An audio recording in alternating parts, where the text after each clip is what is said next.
പരിശുദ്ധരാജ്ഞി, കരുണയുള്ള മാതാവേ സ്വസ്തി. ഞങ്ങളുടെ ജീവനും മാധുര്യവും ശരണവുമേ സ്വസ്തി. ഹൗവായുടെ പുറന്തള്ളപ്പെട്ട മക്കളായ ഞങ്ങൾ അങ്ങേ പക്കൽ നിലവിളിക്കുന്നു. കണ്ണുനീരിന്റെ ഈ താഴ്വരയിൽ നിന്ന് വിങ്ങിക്കരഞ്ഞ് അങ്ങേ പക്കൽ ഞങ്ങൾ നെടുവീർപ്പിടുന്നു. ആകയാൽ ഞങ്ങളുടെ മധ്യസ്ഥെ, അങ്ങയുടെ കരുണയുള്ള കണ്ണുകൾ ഞങ്ങളുടെ നേരെ തിരിക്കണമേ. ഞങ്ങളുടെ ഈ പ്രവാസത്തിന് ശേഷം അങ്ങയുടെ ഉദരത്തിന്റെ ഫലമായ ഈശോയെ ഞങ്ങൾക്ക് കാണിച്ചു തരണമേ. കരുണയും വാത്സല്യവും മാധുര്യവും നിറഞ്ഞ മറിയമേ, ആമേൻ.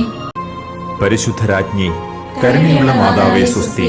ഞങ്ങളുടെ ജീവനും മാധുര്യവും ശരണവുമേ സ്വസ്തി. ഹൗവായുടെ പുറന്തള്ളപ്പെട്ട മക്കളായ ഞങ്ങൾ അങ്ങേ പക്കൽ നിലവിളിക്കുന്നു. കണ്ണുനീരിന്റെ ഈ താഴ്വരയിൽ നിന്ന് വിങ്ങിക്കരഞ്ഞ് അങ്ങേ പക്കൽ ഞങ്ങൾ നെടുവീർപ്പിടുന്നു. ആകയാൽ ഞങ്ങളുടെ മധ്യസ്ഥെ, അങ്ങയുടെ കരുണയുള്ള കണ്ണുകൾ ഞങ്ങളുടെ നേരെ തിരിക്കണമേ. ഞങ്ങളുടെ ഈ പ്രവാസത്തിന് ശേഷം അങ്ങയുടെ ഉദരത്തിന്റെ ഫലമായ ഈശോയെ ഞങ്ങൾക്ക് കാണിച്ചു തരണമേ. കരുണയും വാത്സല്യവും മാധുര്യവും നിറഞ്ഞ മറിയമേ, ആമേൻ.